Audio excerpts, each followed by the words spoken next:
Hi hello welcome to our YouTube channel. ఈరోజు మనం 2016లో వచ్చిన అతిపెద్ద clash batsmen versus super man down of justice ending recap చూపిస్తారు. కానీ ఈసారి బ్రూస్ వేన్ కళ్ళతో. మెట్రోపాలిస్ యుద్ధంలో వేన్ టవర్ పూర్తిగా కూలిపోతుంది. బ్రూస్ కార్లోనే ఉండి అక్కడి డిస్ట్రక్షన్ అంతా చూస్తాడు. ఒక ఎంప్లాయ్ కూతుర్ని కూడా సేవ్ చేయలేకపోతాడు. అప్పటి నుంచి బ్రూస్ మైండ్లో ఈ సూపర్ మ్యాన్ అంటే గాడ్ కాదు, ఏదో ఒక రోజు వీడు మనల్ని అందరినీ చంపేస్తాడు అనే ఫియర్ పడిపోతుంది.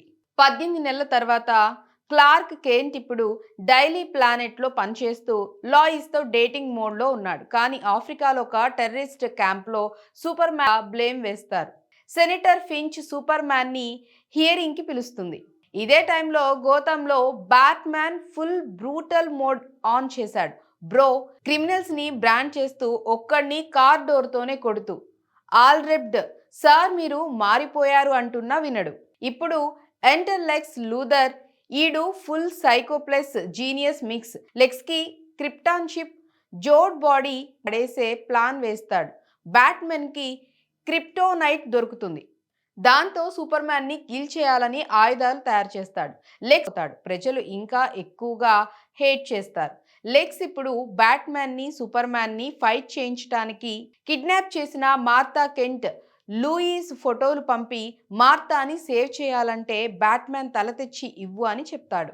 రాత్రి వర్షంలో గోథమ్ పోర్ట్లో Batman versus Superman full brutal చేయి అంటాడు. బ్యాట్మ్యాన్ ఏం మార్తా అంటే నా అమ్మ పేరు మార్తా అంటాడు. చూసుకుంటారు. లాయిస్ కూడా వచ్చి లెక్స్ ఒక మాన్స్టర్ని క్రియేట్ చేశాడని చెప్తుంది. ఇక మెయిన్ విలన్ ఎంట్రీ.